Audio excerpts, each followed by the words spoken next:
Mayor Cummins, to Tony and the management, to the incredible staff. It's great to be back here visiting again. It's great to be here with the mayor. I did not know our mayor was so comical. I think we should do a competition with all the mayors in Minnesota's 5th Congressional District.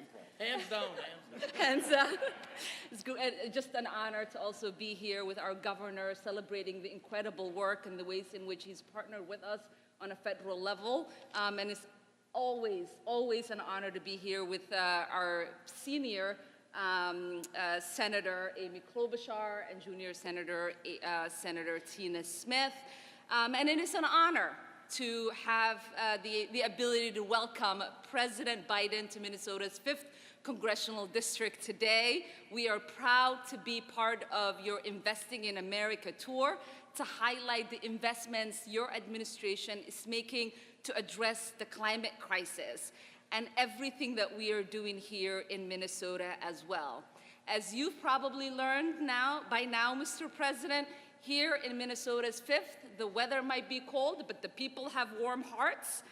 For those of you who didn't know, this Commons factory right here in Fridley is the first electrolyzer manufacturing facility in the United States. Yeah.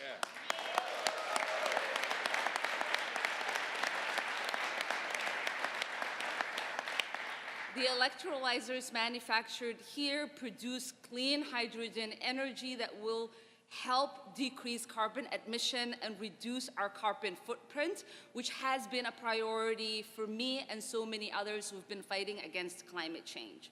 Cummins now employs a diverse staff of over 1,000 people here in Minnesota's 5th Congressional District, and the Cummins Advocating for Racial Equity program helps support Black-owned businesses and mobilize mobile grocery markets throughout Minnesota's 5th Congressional District.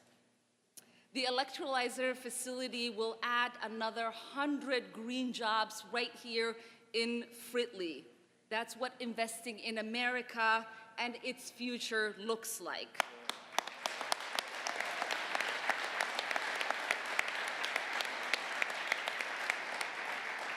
The success of the green energy revolution here in the 5th and across the country is large part thanks to the leadership of President Biden and the Democrats in Congress, who made the most significant investment in clean energy and climate change in our nation's history last Congress.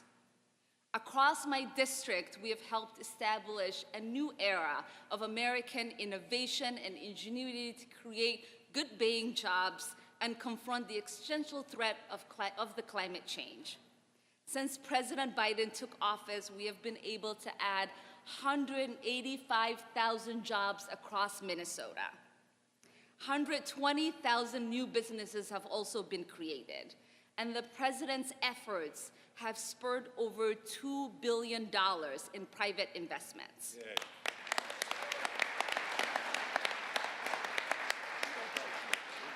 Thanks to the president's investments in clean energy, American manufacturing growth now outpaces the rest of the world, and the Midwest is leading the way.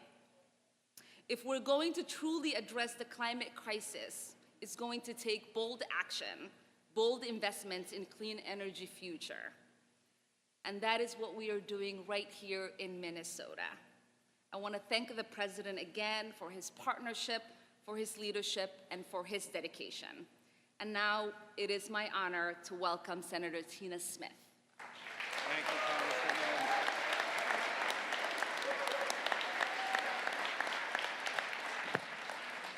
Good afternoon.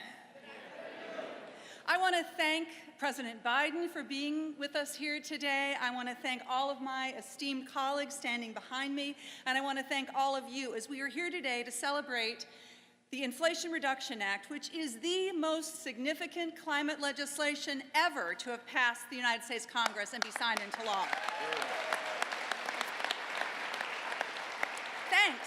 Thanks thanks to President Biden's leadership and vision and the determination and commitment of Democrats in Congress, the Inflation Reduction Act is going to lower energy costs for Americans, it's going to improve air quality and our health, and it's going to make the most dramatic reduction in carbon pollution that we have ever seen in our history. And, just as important, we will be accomplishing this by building the clean energy supply chain and manufacturing chain here in the United States and right here in Minnesota and in Fridley, Minnesota.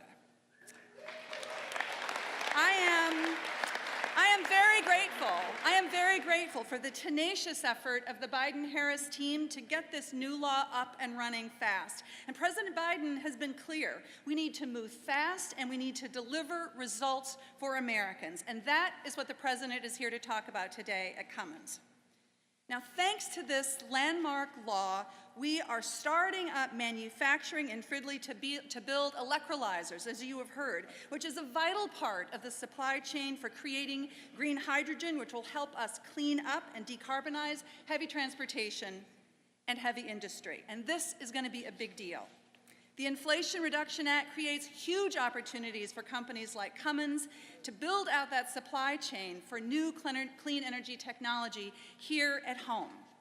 President Biden, today you will see that the clean energy transition is happening here in Minnesota, and we are leading the way. Thanks to Governor Walz and Lieutenant Governor Flanagan and the Minnesota State Legislature, many of whom are here today, we passed landmark legislation to put Minnesota on the path to 100% clean energy by 2040. Woo! So, I want to thank Minnesota workers and companies. I want to thank the utilities and rural electric co-ops, the labor unions and career and technical training, Minnesota's tribes. I want to thank everybody here in Minnesota who are leading and innovating and building the clean energy transformation for the good of all of us. And I want us all just to recognize that we owe a big thanks to Joe Biden. Yeah. His presidency.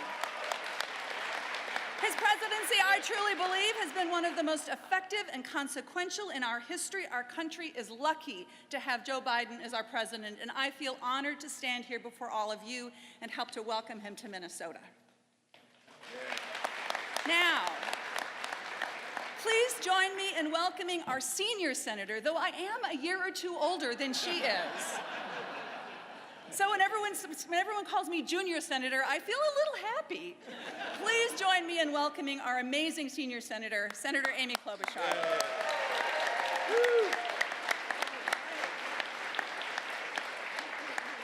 Well, thank you, Junior. Thank you, Senator Smith, for your leadership. And first thing, we are so excited to have President Biden back in Minnesota, the land where the women are strong, the men are good looking, and all the electrolyzer manufacturing is above average. We thank the President for doing so much to make sure that good paying jobs of the future are based right here in Minnesota, and yes, Mayor Lund, right here in Fridley. Now, we know the President chose to come to our state today because of the weather. And I promised him, by the way, that there would be no more snow by June.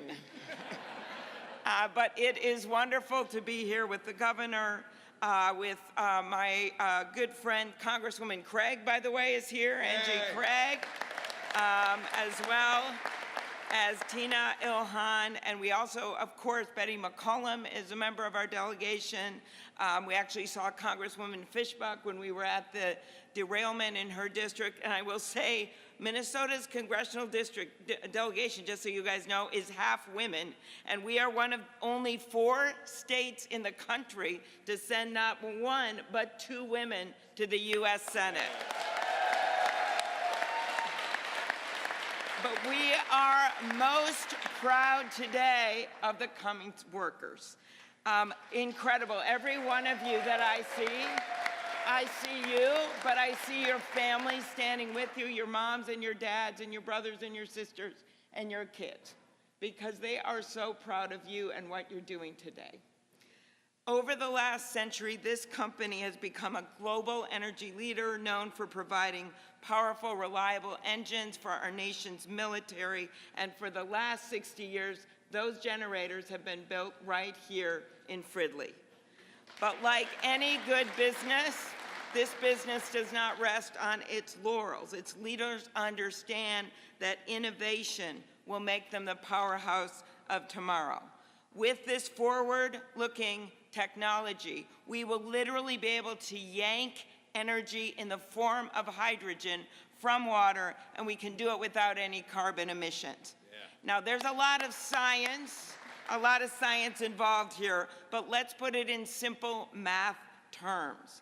Cummins technology plus Minnesota workers equals a clean energy economy. That's what this is about. Now, we all know why we need this. We've seen the evidence, the fires, the hurricanes, the severe weather events in our state and across the world. In fact, every time someone says it's the storm of the century, Mother Nature says, hold my beer. We see another one. That's why we passed the two bills, and I'll go here, Mayor, with your ditto. You've heard from my colleagues about it. But these bills were initiated in the Senate, the bipartisan infrastructure bill, work of a lot of Democrats and Republicans together in the president's leadership, as well as the Inflation Reduction Act. Those bills set our country in a new direction in two major ways. First, we're giving private companies the incentive to invest big time to be part of our national call to action to bring greenhouse gases down by 40% by 2030. Second, we're going to make it in America with American workers. That means American manufacturing. It means 100 new jobs here in Fridley, engineers, plant workers, technicians. It means teaching new skills and bringing people up in the workforce. And it's not just 4 years degree or beyond. Some of those jobs are like that. But it's also apprenticeships and 1- and 2-year degrees. And as I've said over and over, we're not going to have a shortage of sports marketing degrees in this country. Sorry for whoever has one. We are going to have a shortage of technicians. We're going to have a shortage of engineers. We're going to have a shortage of electricians and nurses and health aides. Those jobs require good 1- and 2-year degrees and apprenticeships. And that's why I'm leading the bipartisan bill on apprenticeships and why I think we should make those 1- and 2-year degrees affordable and, yes, free. Mr. President, Minnesota thinks big. We are a state of endless optimism on a frozen tundra that has created one of the most forward-looking economies in the world. First-rate medicine and medical technology, 16 Fortune 500 companies, innovative retail, solid financial companies, great ideas from the pacemaker to the Post-it note. And you know the chip, the semiconductor chip that the president held up when he announced the great bill that we did on semiconductors? Guess where it was made? It was a Skywater chip from Bloomington, Minnesota. This is our state. We are a state that makes stuff, that invents things, and that exports to the world. So the president could not have picked a better place to come today than Minnesota and Fridley, Minnesota, and the workers of Cummins. Thank you. Yeah. Perfect.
Ladies and gentlemen, please welcome Cummins Training Coordinator for Operations, Brandon Moore.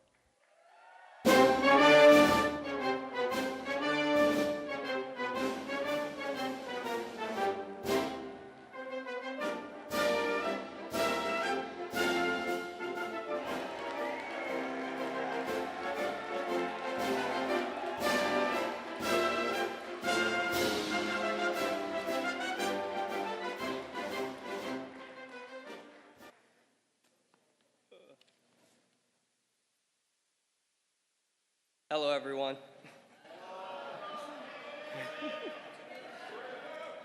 I'm Brandon Moore. I was born and raised in Minneapolis. Yes. Many of you know me as the training lead here at Cummins, and today I am proud to represent over 1,000 people that work at this facility. In my free time, I ride motorcycles and I hang out with my blended family of 7 kids. I started at Cummins because one of my friends suggested that I apply. First, I worked as a temporary assembly line worker for 2 months before being hired on full-time. I moved up the ranks, and now I'm the training lead of the plant.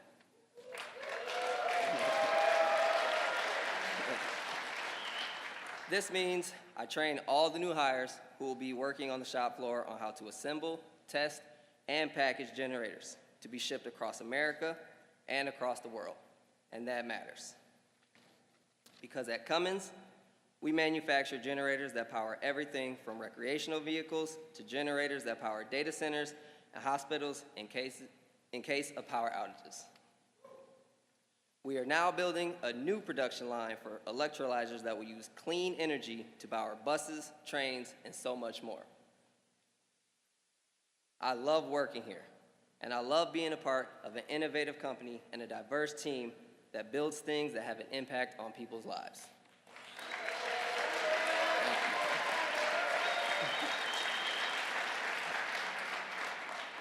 I am proud of the job I get to do every day, a job that allows me to provide for my family and save for my future. And I am proud to introduce someone who has always fought for the good-paying jobs and has always fought for the hard-working families. Please join me in welcoming the President of the United States, Joe Biden.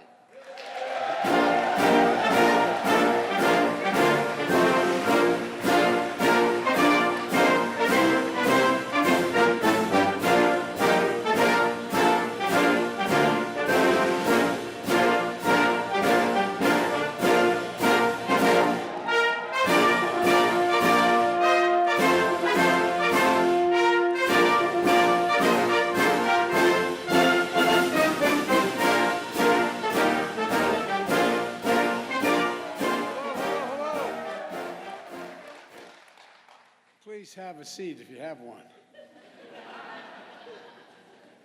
As the governor's heard me say before, when I first became president, I was at a major event, and I said, everybody have a seat. And the press wrote, he's just so dumb, he didn't even know there were no seats.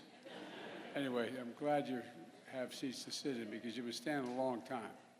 Folks, I want to thank Brandon for that introduction.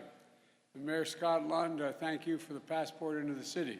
I promise I'll not abuse it. And the mayors of the Twin Cities are here as well. Jacob Fry from Minneapolis, where are you, Jacob? He was here. I guess he knew I was going to speak. And Melvin Carter, St. Paul. Look, thank you for joining us. And Governor Walsh, you and I have been working together for a while, man. You're the champion for Minnesota. You really are. Thank you for being here today. And thank you for your friendship. Minnesota's 2 outstanding senators, Amy Klobuchar, who is, by the way, in the Biden family, there's no woman as old as any man. So I think I know she has to be 30 to be a senator, but an incredible partner to me and who successfully helped lead the fight to lower the price of prescription drugs, which is a gigantic accomplishment. Together with Tina Smith, your other great senator. They work every day to reduce the cost to American families, safeguard basic rights, and bring manufacturing jobs back to Minnesota. You know, Congresswoman Omar, I want to thank you for being here. You never stop working to level the playing field for everybody. and you make sure no child goes hungry. And by the way, when I introduced this legislation, and she got very mad at me because I had introduced first a Build Back Better proposal, which we end up getting anyway. But she was kind of mad at me. But you love me again, right? Yes. All right. Okay. Well, that's with her husband sitting next to her too. Angie, where's Angie? There you are. Angie, thank you for being here as well. Advocate for making prescription drugs and everyday cost affordable for all of you people out there. And, you know, I want to thank Tony and everyone at Cummins to celebrate the investment you're making in clean energy manufacturing, good paying jobs, and American innovation. You know, I've asked most of the CEOs that I've come in contact with, and most of them I've met with Fortune 500, and I asked them the question repeatedly. When the United States government makes considerable resources available for new industries, what does that do to businesses? Does it dissuade them or encourage them? And the answer every single time is it encourages them to get into business. It encourages investment. Federal investment attracts private investment. It creates jobs and industries, and it demonstrates we're all in this together. And that's what today's all about. I'm here to talk about what we're doing to invest in America, invest in Minnesota, and the progress we've made in building an economy from the middle out and the bottom up. Because when it comes from the top down, my dad's kitchen table, not much dropped on that kitchen table from the top down. But when you build it the other way, everyone does well, and the wealthy do very well as well. So we don't have to worry about them. We're not hurting anybody. The progress we've made creating strong, sustainable economic growth has been real. We passed the American Rescue Plan, the most aggressive economic recovery since Franklin Delano Roosevelt. We passed the bipartisan infrastructure law, the most substantial investment since President Eisenhower invested in the interstate highway system, bridges, roads, ports, airports, clean water, high-speed internet. And the CHIPS and Science Act, which we didn't get the other team to join very much, but the most significant investment in manufacturing and research and development in American history.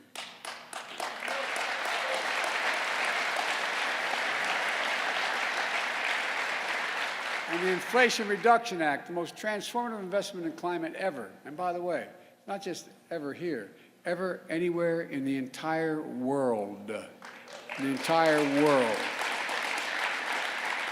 Put all together, the plan is to invest in America in a literal sense, not overseas, in America. Invest in ourselves, and it's working. Here's what it looks like across the country. A record 12,400,000 brand new jobs, including 800,000 manufacturing jobs just since we came to office. That's more jobs in 2 years. That's more jobs in 2 years than any president's created in 4 years. And it's because of this group sitting right in front of you just heard from. It means we're recovering every single lost job in the pandemic and created 3 million more.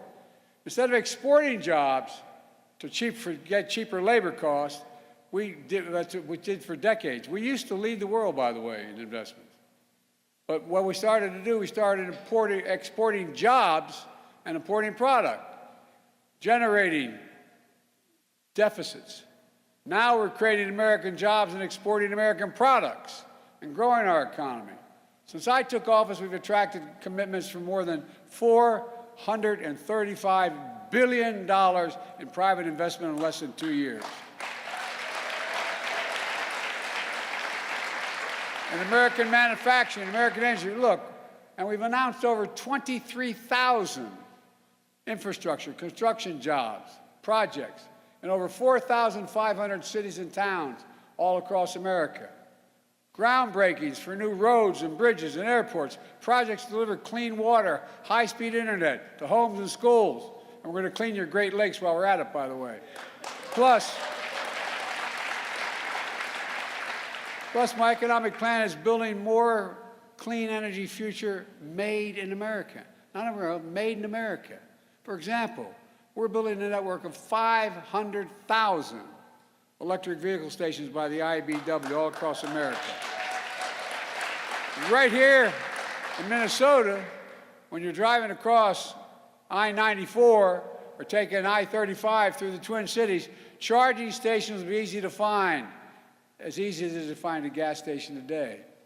Folks, we're providing incentives for companies like Cummins to manufacture clean energy technology right here in Minnesota. For over a century, Cummins has built diesel engines and heavy-duty trucks and power generators. For over half of all medium and heavy-duty trucks on the road today have Cummins engines.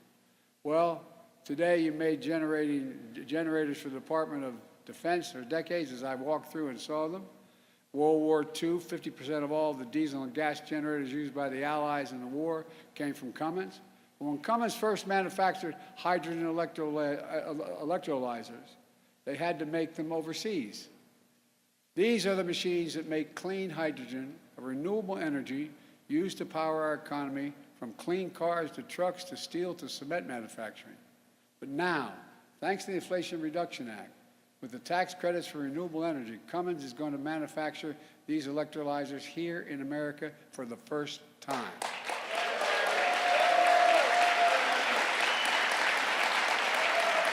And Cummins is turning this part of the factory where we're standing now into a new production line for clean energy technology. Here at this plant, 600 workers now making diesel engines will be retrained, and an additional 100 jobs, so a total of 700 jobs, will be making clean energy technology. You know, we're seeing it as a boom for American innovation, American industry, and it's good for the planet as well. Already, Cummins has signed contracts for clean hydrogen for producers and utilities in New York, Florida, and Washington State. And it's just beginning, just beginning. Think about what it means for our supply chain and our communities. Before the pandemic, the supply chain wasn't something most Americans spent much time thinking about. But today, after delays for parts and products, everyone knows why supply chains are so important. Instead of relying on equipment made overseas in places like China, and supply chains will be again made in America. They'll begin in America, Cummins will build the technology that produces clean hydrogen. Companies and utilities across the country will use those products to make clean hydrogen. And trucks made in America with zero-emission engines will be powered by clean hydrogen. And by the way, that includes Cummins, which just today announced that it will invest over $1 billion at a plant in New York, in Indiana, and North Carolina to produce low-carbon, zero-emission engines for trucks.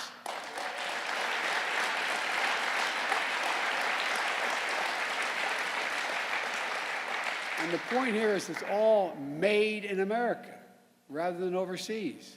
It's a game changer. And folks, where is it written that America can't once again be the manufacturing capital of the world? Where is that written? We used to be. Well, we're telling a different story here at Cummins and over at Becker, where Xcel Energy is investing $600 million to build the largest solar farm in the state. Plus, we're building a solar storage facility at that site with innovative batteries made in West Virginia. Since I took office, companies have announced over $2 billion in major manufacturing investments in Minnesota alone, just Minnesota. And we're bringing other key parts of the supply chain back to America, like semiconductors, which you just heard about. These are the small chips, computer chips, about the size of the tip of my little finger, that affect everything in our lives, from our cell phones, automobiles, refrigerators, so much more. America invented these chips. We invented them. We made them smaller, we made them faster, we made them more powerful. But then something happened about 4 or 5 decades ago. American manufacturing, the backbone of our economy, got hollowed out. Companies moved jobs overseas. We used to produce up to 40% of the world's chips, but today we're down to producing 10% of the world's chips. Despite our leading the world in research and design for these new technologies. Why does this matter? Well, we saw it during the pandemic. When the global economy came to a halt, overseas factories that make these chips shut down, driving up costs for American families all over, but American families. 1/3 of the core inflation in the year 2021 was because of the high price of new automobiles. Every new vehicle that's built needs about 3,000 chips per vehicle. During the pandemic, auto companies couldn't get enough chips. Prices went up because cars were in short supply. And companies like Cummins felt the shortage as well. Your CEO told me herself that many of your products do not run without semiconductors. Now we're turning things around in a big way. All over the country, semiconductor countries are investing hundreds of billions of dollars, over $300 billion, a record amount of money to bring chip production back home. In Ohio, and I visited these facilities, in Ohio, I recall what I call a field of dreams 20 miles outside of Columbia. Intel's committed $20 billion to build 3 new fabs there. New York, IBM has committed $20 billion to build chips in Poughkeepsie, New York. And Micron has committed $20 billion to build in Syracuse and is committed, if that goes, to do another $100 billion. In Arizona, TSMC has committed $40 billion. Altogether, these investments are going to create tens of thousands of good-paying jobs.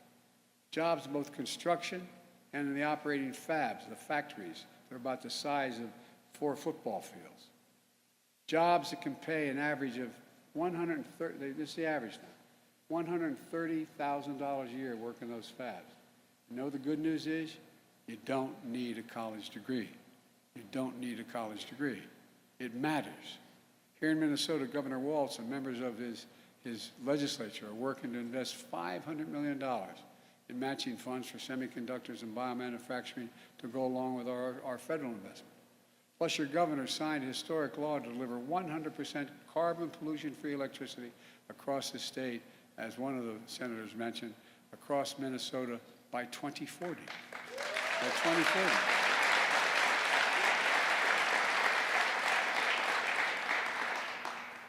Hubert Humphrey would be proud. But working to ensure our clean energy manufacturing future is also one that supports America's working families with good, and I don't make anybody mad, but I make no apology, good union jobs that pay a prevailing wage. Listen, I know many here in Minnesota are watching at home, are like the folks I grew up in Scranton, Pennsylvania, and Claymont, Delaware.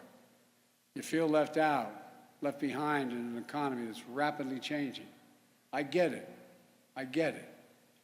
But hear me well. We're going to leave no one behind. We're going to make sure all American workers with college degrees, without college degrees, are prepared to compete with anyone in the world in the next remainder of this century. We're working with companies, community colleges, technical schools, union-led registered apprenticeships, training programs to make sure this happens. And in Minnesota, an agricultural powerhouse that has helped feed and fuel the country and the world, I'm working closely with Minnesota members of the House and Senate committees to make sure we get a farm bill passed. And by the way, as the Secretary of Agriculture told me a long time ago, the first completely clean energy technology is going to come from farming, because what you're doing, and I won't get into all that now, but it's important. It's a big deal. And it's not just clean energy manufacturing. We're investing $2.7 billion in over 180 infrastructure projects just in Minnesota. I-90, we're repairing 10 bridges, improving ramps and traffic signals to reduce traffic and make driving safer. Replacing the main roof over Terminal 1 at the Minneapolis-St. Paul International Airport, so it's cooler in the summer and you can heat it in the winter. In Duluth and across the Great Lakes region, we've committed $1 billion to clean up reservoirs and waterways.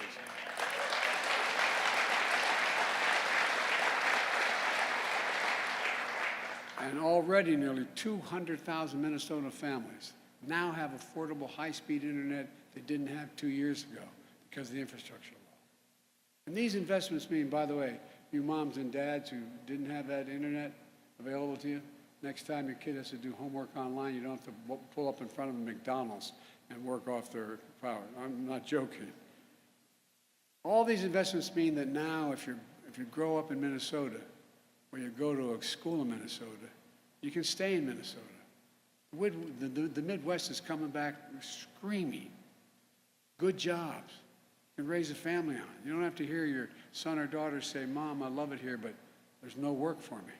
I got to leave." None of this is happening by accident. It's not just happening in Minnesota.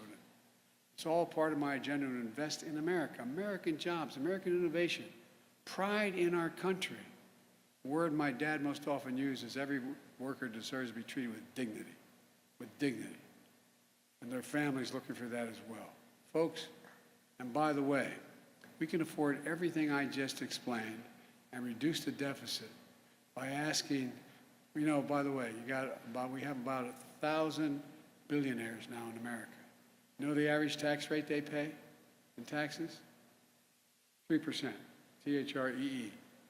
You know what paid for all this? You've heard me talk a lot about the fact that there were 55 Fortune 500 companies that made $40 billion, didn't pay a single penny in taxes. We did an awful thing. They're paying 15% now. But it paid for everything. Well, anybody who thinks the tax system is fair, raise your hand. All right. We found one millionaire right over there. She's not married. Propose to her quickly. Look, guys, the wealthiest Americans, the biggest corporations, and I come from the corporate capital of the world. Delaware has more corporations incorporated in the state than every other state in the United States of America combined. And I'm a Democrat, and I won 7 times for the Senate in that state. It's just paying your fair share and cutting the subsidies for specialists. Why are we subsidizing oil companies? Why are we anyway, under my plan, nobody earning, this was a commitment I made when I started, and I've kept it, and I'll keep it as long as I'm here. No one making less than $400,000 a year are going to pay one single penny extra in federal taxes, not one.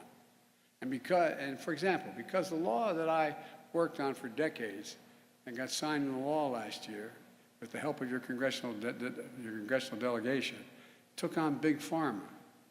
Now look, we pay the highest prescription drug prices of any nation in the world. You're shaking your head no, Jack, but I'm telling you it's true. Any nation in the world. Well, guess what?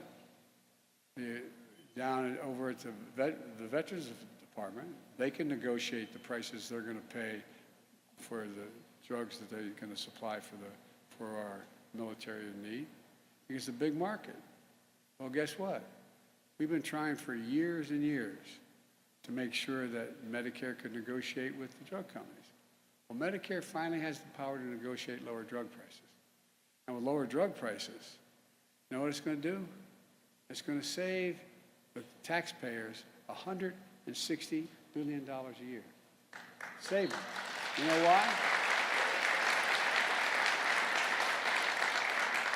How many of you know anyone who needs insulin because they have type 1? Well, you were paying, but it'd be $400 to $600 a year, a month for it, depending on where you're from. Now, because of these folks in front of me here, you don't have to pay more than $35.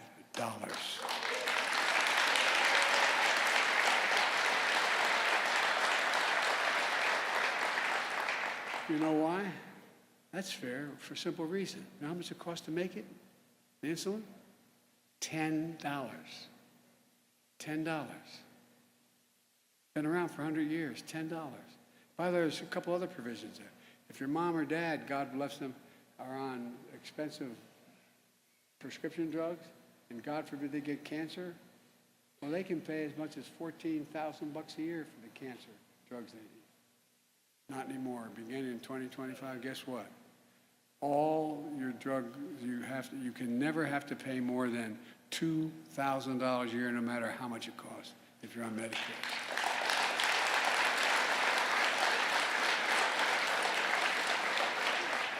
Because Big Pharma can no longer rip us off by charging exorbitant prices for prescription drugs. In my first 2 years in office, we brought down the deficit. All this, now you hear some of my friends saying Biden's really causing great deficits. I cut the deficit over 2 years by $1,700 billion, more than any president has in the history of the United States of America. And by the way, the last guy who had this job, he increased it by $2 trillion, the deficit. Look, my budget reduces, the budget I've introduced now reduces the deficit by nearly $3 trillion over the next 10 years. But folks, unfortunately, this is not your father's Republican Party. I have gotten, if you no reason why you should know anything about me, but I've gotten on well with my Republican colleagues over the years, for real. Good relationships. But this ain't your father's Republican Party. This is what I call the mega Republicans. The MAGA Republicans in Congress threaten to undo all this progress. They're putting our economy in jeopardy by threatening to refuse to pay America's bills that took 200 years to accumulate now, by the way. Not this year's, last year's, 200 years.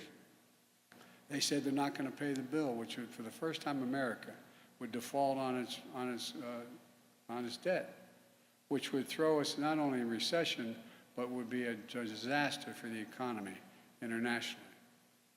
They want to cut taxes, cut more taxes for the very large corporations. They want the power we just gave to Medicare to negotiate lower drug prices. They call it a huge giveaway, and they want to eliminate it. They want to. I mean, you just turn on the television, you hear them talk. Well, turn on some channels like Fox, you'll hear them talk.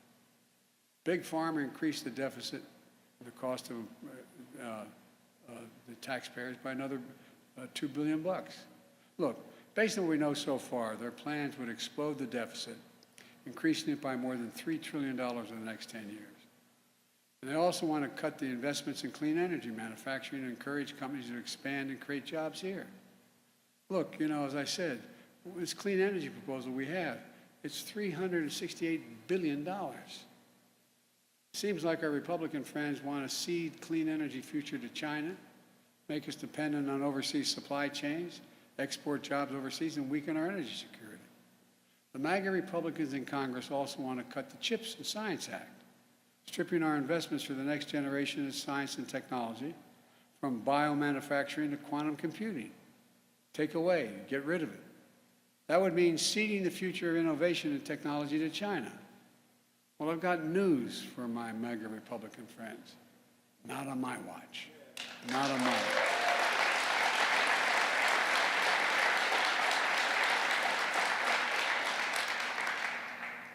I'm not going to let them undo the progress we've made. Look, let me close with this. I've been determined to make things in this country again, to build manufacturing capacity in America, to make sure we're never again in a position where as we were during the pandemic, we're relying on other countries to make things we need badly at home. Some folks didn't believe we could do that, but we made it. We made no bones about it. I've said for a long time, if we invest in America, we can change the country's future. We have the best scientists in the world. We have the best research universities in the world. We're the most productive workers in the world. When I asked the South Korean country why it was going to invest over $100 billion in the United States to move their semiconductor factories here, you know what they said? You have the best workers in the world and the safest country in the world. That's what the president of the outfit said. But too long, we sat in our hands. How in God's name can we remain the most competitive nation in the world without investing in America? And 30 years ago, we invested 2% of our entire gross domestic product. That's everything we do. 2% of that we invested in research and development, pure research. By the time I came to office, that was down to 0.7%. We're going to turn that around. We're proving it's never been a good bet to bet against America. I've never been more optimistic. I mean this from the bottom of my heart. I've never been more optimistic about the future of our country. But just remember, it's just important to remember who we are. We're the United States of America. There is nothing beyond our capacity. I believe that with every fiber of my being. When we work together, there's nothing can stop us. And that's my intention. Work with whatever will help get this thing moving. God bless you all. May God protect our troops. Thank you.